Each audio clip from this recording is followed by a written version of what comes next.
Hey everyone, so now that the weather has warmed up here in the Northeast, it's finally time to take the cars out of storage mode for the season. So back in November, I did a video, I put them into storage mode. Now when I go to prep them to get ready for wintertime storage, I like to spend a little bit more time and effort getting them ready, making sure they're thoroughly clean, inside out, getting all the brake dust off the wheels, stabilizing the fuel, pumping up the tires. So that means that come springtime now, I really don't have to invest a lot of time to get them ready to take them out of storage mode.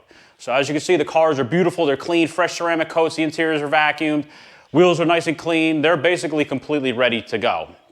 So all I really needed to do to get the cars ready to take them out of storage mode, first thing, take the bags off of them, the plastic disposable body shop covers. I get so many questions about those covers. Those are just simple, basic, cheap, $10 disposable body shop covers they use in body shops. I get them off eBay, you can get them on Amazon, a lot of places will sell them.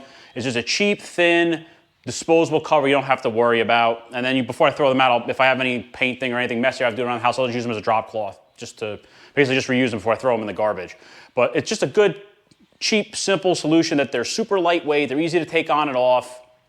So I like using those rather than getting some really expensive cover, especially for interior garage storage. They're basically just, I use them for the purpose of dust covers, keep the dust from accumulating on them in the wintertime. You'd be surprised, even keeping the garage closed most of the time in the winter, I do get quite a bit of dust in here over time, especially bringing other cars in and out and working on stuff in here in the wintertime. So once I get the covers off, I do that really good visual inspection on the cars, check for any surprises, because you never know. So I'll do a good walk around of the cars. I will then also open up the hoods on the cars, do a good inspection under the hood. Are there any surprises under there? Did anybody make a little home under there that I wasn't expecting? Check all your fluids, check your motor oil, especially on the Voodoo engine since they tend to consume a little bit more oil. I unplug the battery tenders on the lower car. The car that's up top, I'll leave connected till I take that off. I try to rotate the cars about once a month or so, just so I'm evenly driving both vehicles. So after that good inspection under the hood around the car is done, I walk around and I check the tire pressure. Now, I overinflate the tires in the wintertime. Rubber's porous, it will naturally seep air. That's just the natural physics of rubber. So I'll go around, they actually stay pretty stable. Normally I lose a few pounds of pressure, but now that I have direct HVAC in here and it stays much more evenly tempered in here now, they really didn't lose much air, maybe a pound or two. So I just walked around with my inflator. I actually deflated all the tires. They were like 36, 35 pounds. I brought all the tires down to the factory recommended 32 pounds. So that was a real simple thing. And I just visually just checked the tires also while I was deflating all 4 of them. So once that was ready to go, then it was pretty much time just to do the engine priming on the cars. All right, one of the last things you should do before the initial fire up is an engine priming. You don't have to do this. Some people don't, some people do. Some people do multiple primings. It's completely up to you, but I think one is at least good to do when the car's been sitting for many months and all the oil's sitting at the bottom of the sump. All these modern Fords have an engine priming feature. Manual transmission cars, it's clutch to the floor, accelerator to the floor, hold, push a start button. It'll cycle the engine on the starter for 5 to 10 seconds without introducing fuel. On automatic transmission vehicles like the GT500, it's brake to the floor, accelerator to the floor, push start button, same thing, it's gonna cycle the engine without introducing fuel. So you're gonna get the oil moving, get it into the oil pump, help push it into the top of the engine, just so you're not having a really dry start. So let's just go ahead and do that now.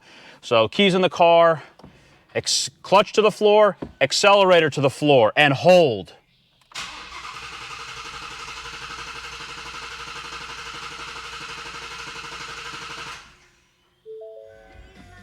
All right, so we just did that. It jumped up to almost 50 PSI. You can do it again. It'll jump up a little bit higher. It'll push the oil a little bit further. So that was single priming. And I'll just do another one just for the heck of it. So we'll do one more.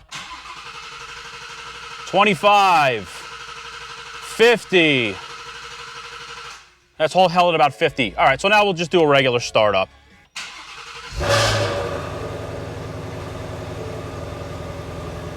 And that's it. So now it jumped up to the normal 115, give or so, pounds of oil, but we didn't do a full dry, relatively dry engine start. So once the engine priming was done and I pulled the car out, especially the 350 bead on the bottom. I did a very good visual inspection on the ground under where the car was. Since the car sat for 4 or 5 months in the same spot, now is the best time to check for any potential leaks or problems that may have occurred. The 500, I basically just checked the cover that was on the 350 to see if any fluid leaked down. Nothing did. Everything looked really good to go. So it really only took me 10 minutes or so to get both cars ready to go. The 500 I'll rotate shortly. I'll be doing some more videos with that car, so that's coming off soon. But it really didn't take too much time and effort to get these cars ready because I invested the time in the winter putting them into storage. So now it's time to start enjoying the cars and start making some more videos this year with them. So I hope you enjoyed the video. Thanks for watching.